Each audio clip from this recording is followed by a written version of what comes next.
Today, I want to touch on the top 3 reasons that video podcasts are successful. So get ready for it. Get out your pen and paper and let's get into it.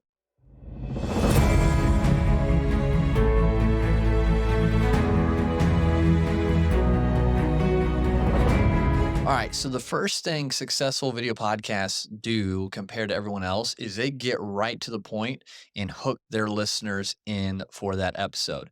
Now, this can be done multiple ways, but they are not having an intro or a start to their podcast that are minutes and minutes long. They're getting right into it. So whether that be they pull a juicy or interesting part of the episode and put it at the very beginning to get people listening and then transition into their canned intro, which then goes right into the episode.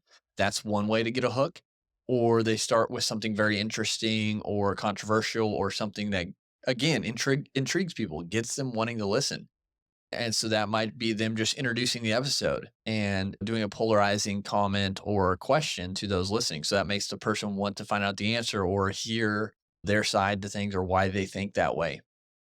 Or they just use a canned intro, but that canned intro is very short. You got to think we can't keep attention very long. So the quicker you can get to hooking somebody into the episode and getting into things and getting them interested in what the episode's about, the better. That's the first thing that successful video podcasts are doing compared to the average podcasts who are speaking for minutes and minutes about who they are, what the show is, ads, rate and subscribe, review, all that. The most successful ones are getting right to the point and hooking their listeners in. And then the second one to piggyback and flow off of that one is that successful video podcasters structure their show, structure their conversation in a way that keeps people's attention.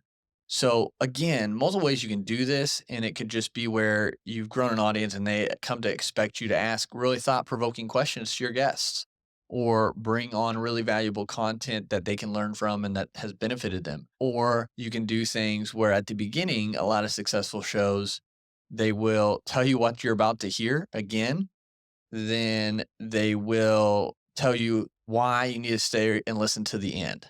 So maybe it's a really controversial thing that you're going to hit on in the end. Maybe it's a bonus tip that'll be at the end. So you've got to keep the attention throughout. And some people do that with motion graphics on the screens, with the video, text, stock video. It's something that as you're watching, it's going to trigger that the brain to stay engaged, to stay, oh, what was that? Okay. And it almost wakes it up and gets it back interested. So those are all different ways that you can keep people's attention. And the really successful podcasts are doing that a lot better than the average one. So think within your own show, what can you do throughout your episode, either during recording or an edit, that you can implement to keep the viewer's attention, the listener's attention engaged longer throughout it.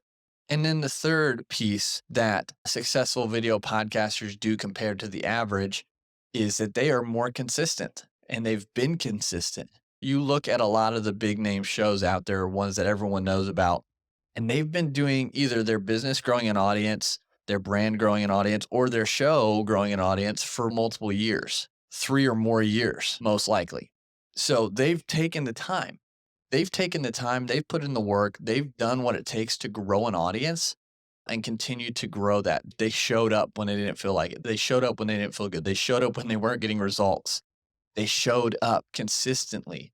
So if you're out there and you're listening and you're wondering why you're not growing or, why you're not having the results you want, look at yourself. Are you showing up consistently?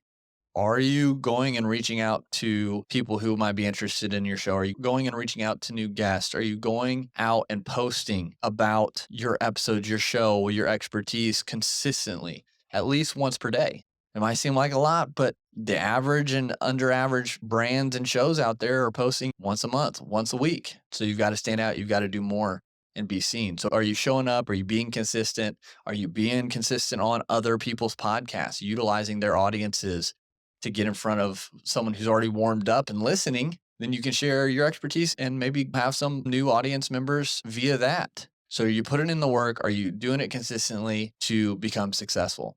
So those were 3 quick tips that I wanted to share that set successful video podcasts apart from the average everyday podcast.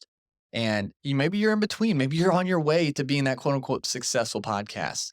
And successful isn't always about metrics. It's not always about downloads and subscribers. It's about the community you can build and serve. So if you're having consistent growth within your business, within the podcast, that's success. And if you're early on, you just got to keep going and that success will start to look different and it'll start to grow and change as well. So I hope these 3 tips could bring some clarity to your direction with your video podcast, with your brand, with your business, with your agency. I hope you can implement, start making some tweaks, be consistent. And I look forward to seeing you in the top ranked video podcasts out there. So keep going, keep pushing, elevate your brand, elevate your show, elevate what you're doing. And we'll talk to you next time.